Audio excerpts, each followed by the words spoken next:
यह कथा केवल एक व्रत नहीं बल्कि उस अटूट विश्वास और प्रेम की है जिसमें स्वयं यमराज से भी अपने पति के प्राण वापस लाने की शक्ति है। यह कहानी है रानी वीरावती की, जिसके लिए उसके 7 भाइयों का स्नेह किसी कवच से कम न था और पति का प्रेम ही उसकी दुनिया थी।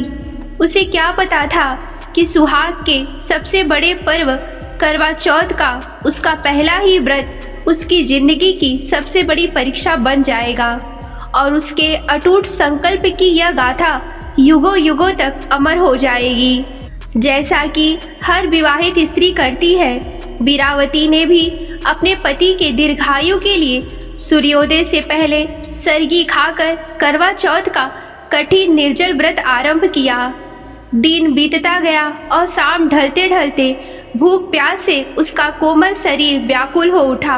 वह बेसब्री से चांद निकलने की प्रतीक्षा कर रही थी, लेकिन चांद कहीं नजर नहीं आ रहा था। अपनी इकलौती और लाडली बहन का यह कष्ट उसके 7 भाइयों से देखा नहीं गया। उसका दिल पसीज गया और उन्होंने अपनी बहन को इस पीड़ा से निकालने के लिए एक योजना बनाई।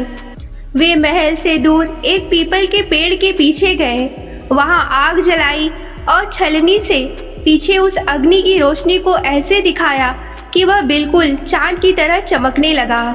वे दौड़कर वीरावती के पास गए और बोले, बहन देखो, चांद निकल आया है, अब तुम अर्घ देकर अपना व्रत पूरा कर सकती हो।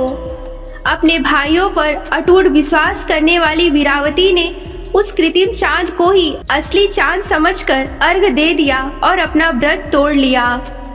लेकिन विधि का विधान कुछ और ही था। जैसे ही वीरावती ने भोजन का पहला कौर अपने मुंह में रखा, ससुराल से एक दूध दौड़ता हुआ आया और उसने समाचार दिया कि राजा की मृत्यु हो गई है। यह सुनते ही वीरावती पर मानो दुखों का पहाड़ टूट पड़ा। वह विलाप करती हुई अपने पति के पास पहुंची।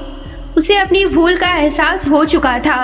तभी वहां से देवी इंद्राणी गुजर रही थी। उन्होंने वीरावती को रोते हुए देखा, उसके दुख का कारण पूछा। वीरावती ने अपनी सारी कहानी कह सुनाई।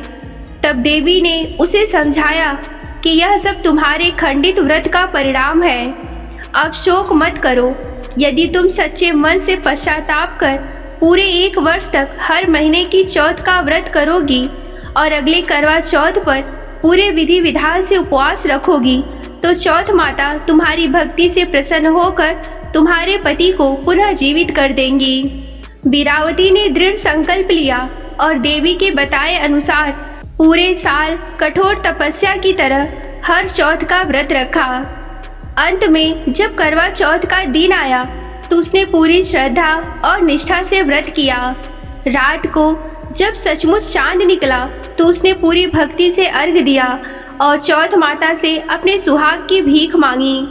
उसकी सच्ची भक्ति और 1 साल के कठोर तप में इतनी शक्ति थी कि चौथ माता प्रसन्न हो गई।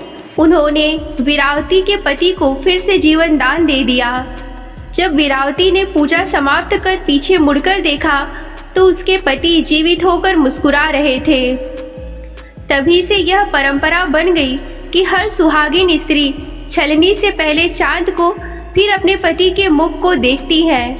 यह छलनी एक तरफ जहां वीरावती के भाइयों के भोले धोखे की याद दिलाती है, वहीं दूसरी तरफ यह पत्नी के उस दृढ़ संकल्प का प्रतीक बन जाती है कि उसके विश्वास को अब दुनिया की कोई भी माया या छल डिगा नहीं सकता। यह कथा सिर्फ एक कहानी नहीं बल्कि यह हर पीढ़ी को संदेश देती है कि जब प्रेम में समर्पण और विश्वास की शक्ति जुड़ जाती है तो नियति को भी अपना निर्णय बदलना पड़ता है। यह व्रत सिर्फ पति की लंबी उम्र के लिए ही नहीं बल्कि आपके खूबसूरत रिश्ते के लिए भी है। व्रत शुरू करते समय यह संकल्प ले कि हे करवा माता, मैं यह व्रत अपने पति की लंबी आयु और अच्छे स्वास्थ्य के साथ साथ हम दोनों के आपसी प्रेम, सम्मान और विश्वास के लिए रख रही हूँ। हमारा साथ हमेशा ऐसा बना रहे। हम एक दूसरे की ताकत बनकर हर सुख दुख में साथ चले। करवा चौथ व्रत की कथा का यहीं पर समापन होता है। यह कथा आप सभी को कैसा लगा हमें कमेंट करके ज़रूर बताएं। अगर आपको यह वीडियो पसंद आया तो इसे लाइक करें और अपने दोस्तों के साथ शेयर करना ना भूलें। ऐसे ही और वीडियो देखने के लिए हमारे चैनल को सब्सक्राइब जरूर करें। नमस्कार। हर हर महादेव।